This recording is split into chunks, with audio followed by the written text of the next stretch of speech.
forgive me. हाय मेरे जिगर के टुकड़ों, आज हम आपके लिए रीएनिमेटर मूवी का पार्ट 2 एक्सप्लेन करने वाले हैं। आई होप आप एंजॉय करेंगे। मूवी जैसे ही स्टार्ट होती है, हम व्यूअर्स दो नटखट बच्चों को देखते हैं जो कि घर के बाहर टेंट लगाकर बैठ के बातें कर रहे होते हैं। तभी एकदम से इनको अजीब सी आवाज आती है और फिर ये टेंट से बाहर निकलकर चेक करने लगते हैं। वहीं दूसरी तरफ घर पर हम व्यूअर्स इन बच्चों की सिस्टर को देखते हैं जो कि किचन में कुछ काम कर रही होती है। तभी उसे भी अजीब अजीब सी आवाज सुनाई देती है और वो भी घर में चेक करने लगती है। वहीं वो नटखट बच्चे भी घर में अंदर आ जाते हैं और वो अपनी सिस्टर को बहुत तेज डरा देते हैं। तभी एकदम से घर में एक ज़ॉम्बी घुस जाता है जिसे देखकर सब कोई बहुत डर जाता है और बच्चे छिप जाते हैं। वो ज़ॉम्बी एमिली की तरफ बढ़ने लगता है। ये देखकर एमिली एक चाकू उठाकर उस ज़ॉम्बी को पेल देती है। वहीं ज़ॉम्बी को तो कुछ नहीं होता, वो एमिली को गर्दन से पकड़कर हवा में कर देता है और उसके सर को दीवार से मार मार कर फोड़ देता है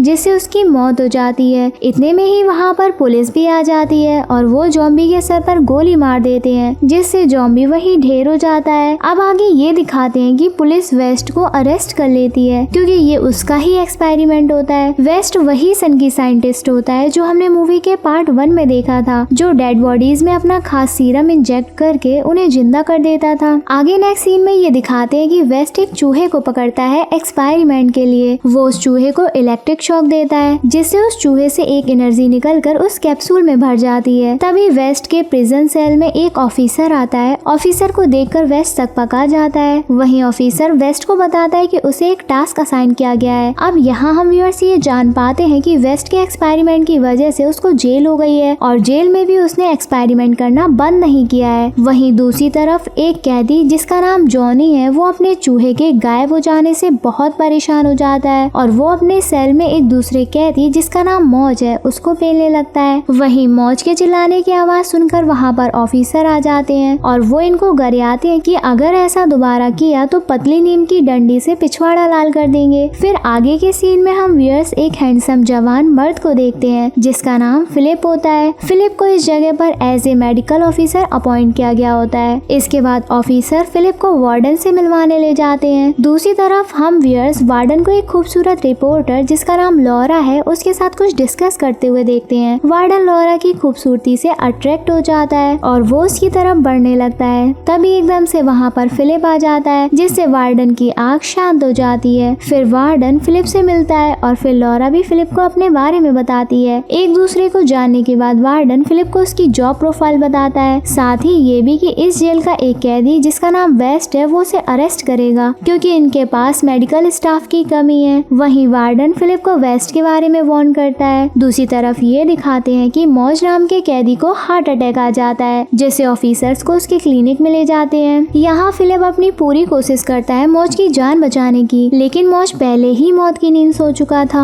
अब इस क्लिनिक में वेस्ट भी होता है। वो फिलिप से पूछता है कि तुमने मुझे अपना असिस्टेंट क्यों चुना। इस पर फिलिप उसे कहता है कि वो उसके और उसके एक्सपेरिमेंट के बारे में सब कुछ जानता है। फिर फिलिप वेस्ट को अपना सीरम दिखाता है और उसे कहता है कि मुझे तुम्हारी रिसर्च पर पूरा भरोसा है। वहीं फिर वेस्ट का शैतानी दिमाग चलने लगता है और वो सीरम को मौज की बॉडी में इंजेक्ट कर देता है। फिर वेस्ट एक्सपेरिमेंट की टाइमिंग नोट करने लगता है। इसी दौरान मौज मौज कर देता है, वो जिंदा हो जाता है। मौज को जिंदा देखकर फिलिप चौंक जाता है। इससे पहले वो मौज से कुछ पूछ पाता, मौज फिलिप पर अटैक कर देता है। खबर सुनकर सिक्योरिटी गार्ड भी वहाँ पर आ जाते हैं। वो मौज को कंट्रोल में करने की कोशिश करते हैं, लेकिन इस दौरान मौज एक सिक्योरिटी गार्ड के हाथ को काट लेता है। वहीं फिलिप बेहोशी का इंजेक्शन भर के मौज को लगा देता है, लेकिन उसे कुछ नहीं होता। तभी वहाँ पर वार्डन भी आ जाता है। वार्डन को देखकर मौज की फट जाती है और वो उससे डरने लगता है। वो कंट्रोल में आ जाता है। फिर वार्डन फिलिप से पूछता है कि आखिर यहाँ पर क्या हुआ था, क्यों इतनी भसड़ मची रखी है। इससे फिलिप काफी नर्वस हो जाता है और वो सीरम को गिरा देता है, लेकिन मौके पर वेस्ट सिचुएशन संभाल लेता है। आगे जब फिलिप काम खत्म करके बाहर आता है तो उससे लॉरा मिलती है। अब क्योंकि लॉरा के पैर में चोट लग गई थी तो फिलिप उसे घर ड्रॉप करने जाता है। वहीं लॉरा को फिलिप के साथ देखकर वार्डन को काफी जेलसी होती है। इसके बाद वार्डन मौज के पास जाता है, अब क्योंकि उसे चुल होती है ये जानने के लिए कि मौज के साथ क्या हुआ था। वहीं मौज अपने सेंस में नहीं है और वो वार्डन की किसी भी बात का जवाब नहीं देता। इसके दूसरी तरफ फिलिप लॉरा के घर पे होता है। दोनों एक दूसरे से अपनी अपनी लाइफ के बारे में काफी कुछ शेयर करते हैं। फिर लॉरा फिलिप के वेस्ट के बारे में पूछती है और फिलिप उसे सब कुछ बता देता है। इसी दौरान ये एक दूसरे के काफी करीब आ जाते हैं और एक दूसरे को किस करते हैं। फिर अगले दिन मौज को दिखाया जाता है जिसकी कंडीशन पहले से काफी खराब हो गई है। वहीं फिलिप वेस्ट की रिसर्च को कंटिन्यू करने के लिए उसे जरूरत का सारा सामान दे देता है। फिर वेस्ट जेल में अपनी लैब को सेटअप करता है और अपने सीरम को रेडी करने लगता है। दूसरी तरफ लॉरा वेस्ट के बारे में काफी इंफॉर्मेशन कलेक्ट कर रही होती है। फिर अगले दिन लॉरा वार्डन के पास जाती है और उससे इस पूरे सेल में घूमने के लिए परमिशन लेती है। वार्डन उसे परमिशन दे देता है, बदले में वो उसे उसके साथ डिनर पर चलने के लिए कहता है और लॉरा इसके लिए मान जाती है। फिर ऑफिसर लॉरा को इस पूरे सेल का विजिट करने के लिए ले जाते हैं। वहीं दूसरी तरफ वेस्ट और फिलिप एक मरे हुए चूहे पर अपना सीरम का एक्सपेरिमेंट करने वाले होते हैं। आगे वेस्ट उस मरे चूहे पर अपना सीरम इंजेक्ट करता है और अगले ही पल चूहा जिंदा हो जाता है, लेकिन वो बहुत एग्रेसिव होता है जिससे फिलिप की फट जाती है। ये देखकर फिलिप वेस्ट को वही खास कैप्सूल दिखाता है और उसे बताता है कि इस कैप्सूल में इसी चूहे की नैनोप्लास्मिक एनर्जी है जो इसकी पर्सनालिटी को रेगुलेट करती है। आगे वेस्ट चूहे में वो एनर्जी ट्रांसमिट करता है और अगले ही पल चूहा बिल्कुल शांत हो जाता है। इसके बाद वेस्ट उस चूहे को उसके मालिक जॉनी को दे देता है। ये देखकर जॉनी बहुत खुश होता है। इसके दूसरी तरफ लॉरा को दिखाते हैं जो सेल में मौज से मिलने जाती है। वो उससे पूछती है कि उस दिन आखिर तुम्हारे साथ क्या हुआ था। वहीं मौज अपने सेंसेस में नहीं है और वो लॉरा पर काफी एग्रेसिव हो जाता है। वो उसकी तरफ बढ़ने लगता है। तभी सेल में वार्डन आ जाता है। वार्डन को देखकर लॉरा काफी डर जाती है क्योंकि वो यहाँ पर उसकी बिना परमिशन के आई थी। वहीं मौज एग्रेसिव होकर वार्डन पर अटैक कर देता है और उसके कान को काट खाता है। वार्डन को काफी गुस्सा आता है और वो अपनी स्टिक से मौज की गुद्दी गर्म कर देता है। ये देखकर लॉरा काफी डर जाती है और वो यहाँ से निकलना चाहती है, लेकिन वार्डन उसको पकड़ लेता है और उसके साथ जबरदस्ती करने लगता है। लॉरा अपोज करती है तो वार्डन उसका गला दबा देता है। वहीं दूसरी तरफ लैब में वेस्ट फिलिप से कहता है कि हमें इस चूहे की एनर्जी को मौज पर ट्राई करना चाहिए क्योंकि सभी जीवों की नैनोप्लास्मिक एनर्जी सेम होती है। फिलिप इस बात से एग्री नहीं करता। तभी वहाँ पर सिक्योरिटी गार्ड एक डेड बॉडी को लेकर आता है। वहीं फिलिप को जब ये पता चलता है कि ये डेड बॉडी लॉरा की है तो वो बहुत दुखी हो जाता है। ऑफिसर उसे बताते हैं कि उस पगले मौज ने लॉरा की जान ले ली। अब ऑफिसर के जाने के बाद वेस्ट फिलिप को सीरम दिखाते हुए इसे लॉरा पर इंजेक्ट करने का आइडिया देता है। अब क्योंकि फिलिप लॉरा से बहुत प्यार करता है तो वो वेस्ट की बात मान जाता है और लॉरा पर वो सीरम इंजेक्ट कर देता है। अगले ही पल लॉरा जिंदा हो जाती है, लेकिन वो काफी अजीब तरह से रिएक्ट कर रही होती है। दूसरी तरफ ऑफिसर्स जब मौज के सेल में जाते हैं तो इन्हें उसकी बॉडी कहीं भी नहीं दिखाई देती। ये देखकर ऑफिसर शॉक्ड हो जाते हैं। वहीं सेल में जॉनी अपने चूहे के साथ खेल रहा होता है। मौज वही सेल में छिपा होता है और वो चूहे को देखकर उसे अपने मुंह में डाल लेता है और डांस करने लगता है। ये देखकर जॉनी काफी गुस्से में आ जाता है और वो मौज को पेलने लगता है। आवाज सुनकर ऑफिसर भी वहाँ पर आ जाते हैं। फिर जैसे ही वो सेल में अंदर जाते हैं तो मौज चूहे को ऑफिसर के ऊपर फेंक देता है और वो उसकी नाक पर काट लेता है। इससे ऑफिसर को काफी गुस्सा आता है और वो चूहे को मारने लगता है। ये देखकर जॉनी ऑफिसर पर अटैक कर देता है और उसकी जेब से चाबी निकालकर सारे कैदियों को आजाद कर देता है। इसके दूसरी तरफ वार्डन वेस्ट और फिलिप की सीक्रेट लैब में पहुंच जाता है। यहाँ वो लॉरा को देखकर हैरान था। अब क्योंकि उसने ही लॉरा को मारा था तो उसे कुछ समझ नहीं आ रहा होता है। वहीं इससे पहले वार्डन को समझ पाता, पीछे से वेस्ट उसके सर पर दे मारता है और वो वहीं पर बेहोश हो जाता है। फिर वेस्ट फौरन ही उसकी बॉडी से नैनोप्लास्मिक एनर्जी निकालने का डिसाइड करता है। फिलिप उसे रोकने की कोशिश भी करता है, लेकिन वेस्ट उसे लॉरा का वास्ता देकर उसे ठीक करने का बोलता है। फिलिप मान जाता है। फिर दोनों मिलकर वार्डन की दुर्दशा कर देते हैं और उसकी बॉडी से उस खास एनर्जी को निकाल लेते हैं। वहीं दूसरी तरफ सारे कैदी अपने सेल से बाहर आ गए थे और वो सब मिलके ऑफिसर और गार्ड को पेलने लगते हैं। इधर वेस्ट उस एनर्जी को लॉरा में ट्रांसमिट कर देता है, जिससे लॉरा बिल्कुल पहले की तरह बिहेव करने लगती है, यानी कि अब वो बिल्कुल ठीक हो जाती है। फिर कुछ ही देर में उसकी बॉडी पर रिएक्शन होना शुरू हो जाता है और उस पे वार्डन की पर्सनालिटी और बिहेवियर हावी हो जाता है। तभी यहाँ पर जॉनी वेस्ट को ढूंढते हुए अपने साथियों के साथ आ जाता है और वो वेस्ट को पेलने लगता है। फिर वो लॉरा के साथ बदतमीजी करने लगता है। लॉरा उसकी गुद्दी में देती है एक और वहाँ वहाँ से भाग जाती है और फिर फिलिप उसे ढूंढने जाता है। अब यहाँ सेल में सारे कैदी कंट्रोल में नहीं है और वो ऑफिसर को पेल रहे होते हैं। वहीं जॉनी और उसके साथी भी लॉरा को ढूंढते हुए उसके पीछे जाते हैं और वो उसको ढूंढ लेते हैं। वो फिर से उसके साथ बदतमीजी करने लगते हैं तो लॉरा बहुत एग्रेसिव हो जाती है और जॉनी को पेल लेती है। वहीं दूसरी तरफ लैब में वेस्ट वार्डन पर एक्सपेरिमेंट करने लगता है और वो उस पर चूहे की एनर्जी ट्रांसमिट कर देता है। आगे के सीन में सिचुएशन कंट्रोल करने के लिए सेल में पुलिस फोर्स भी आ गई होती है। वहीं दूसरी तरफ वार्डन जिंदा हो गया था और वो वेस्ट को पेल देता है और वो उसका सीरम लेकर भाग जाता है। इधर लॉरा ने जॉनी और उसके साथियों को बेरहमी से काट डाला होता है क्योंकि उसपे वार्डन की पर्सनालिटी हावी हो गई थी। आगे वार्डन लॉरा को भी ढूंढ लेता है और उसको डराने लगता है। इसी दौरान एक कैदी उस सीरम से भरे बैग में से सीरम चुरा लेता है और खुद पे ही इंजेक्ट करने लगता है। उसकी बॉडी में अजीब से रिएक्शन होने लगते हैं। इधर मौज एक नर्स पर अटैक कर देता है और उसके ब्रेस्ट में काट लेता है। तभी वहाँ पर पुलिस भी आ जाती है और वो मौज को गोलियों से भून देते हैं। दूसरी तरफ वार्डन लॉरा के साथ बदतमीजी कर रहा होता है। फिर हद तो तब पार हो जाती है जब वो लॉरा से उसका हैंडपंप चलाने को कहता है। वही लॉरा गुस्से में उसका हैंडपंप उखाड़ फेंकती है। इससे वार्डन बहुत गुस्से में आ जाता है और वो लॉरा को पीटने लगता है। वहीं उसके चीखने की आवाज फिलिप सुन लेता है और वो उसे ढूंढने चला जाता है। इधर वेस्ट पर जॉनी अटैक कर देता है क्योंकि सीरम की वजह से भी वो अभी भी जिंदा था और वेस्ट उसको एक लात मारकर दूर फेंक देता है। वहीं दूसरी तरफ फिलिप लॉरा को बचा लेता है। लॉरा उसे कहती है कि वार्डन की पर्सनालिटी मुझ पर हावी हो रही है इसलिए मुझे मार दो। इससे पहले फिलिप आगे कुछ सोच पाता लॉरा पर वार्डन की पर्सनालिटी हावी हो जाती है और वो फिलिप को पेलने लगती है। इसी बीच फिलिप लॉरा पर अटैक करके उसे अपने कंट्रोल में ले लेता है और फिर जब लॉरा अपनी पर्सनालिटी में वापस आती है तो फिलिप उसे किस करता है। इतने में लॉरा पर फिर से वार्डन की पर्सनालिटी हावी हो जाती है और वो फिलिप की गुद्दी तोड़ने लगती है। इधर वार्डन पर चूहे की पर्सनालिटी हावी हो जाती है। तभी यहाँ पर वेस्ट भी आ जाता है और वो वार्डन को जबरदस्ती चेयर पर बिठाकर उसे इलेक्ट्रिक शॉक दे देता है जिससे उसकी भी मौत हो जाती है। दूसरी तरफ लॉरा गिड़गिड़ाकर फिलिप से रिक्वेस्ट करती है कि वो उसे मार दे क्योंकि कुछ ही देर में वार्डन की पर्सनालिटी उस पर पूरी तरह से हावी हो जाएगी। फिर ना चाहते हुए भी फिलिप को लॉरा को मारना पड़ता है और वो चाकू से उसका गला काट देता है। आगे कुछ देर बाद जब वेस्ट वहाँ पर आता है तो वो फिलिप को लॉरा का सिर लिए बैठे हुए देखता है। वेस्ट ये देखकर समझ जाता है कि फिलिप का मेंटल बैलेंस बिगड़ गया है और वो उसका आईडी कार्ड लेकर वहाँ से चला जाता है। फिर जेल से बाहर निकलते वक्त ऑफिसर वेस्ट को रोक लेते हैं। तब वेस्ट फिलिप का आईडी कार्ड दिखाकर वहाँ से निकल जाता है। मूवी के लास्ट सीन में वेस्ट बिल्कुल आजाद हो जाता है और वहाँ से भाग जाता है। इसी तरह से ये मूवी यहीं पर खत्म हो जाती है। आई होप मेरे जिगर के टुकड़ों आपको मूवी की एक्सप्लेनेशन पसंद आई होगी। अगर आपको मूवी पसंद आई होगी तो दबा के लाइक शेयर करना सब्सक्राइब करना। I love you.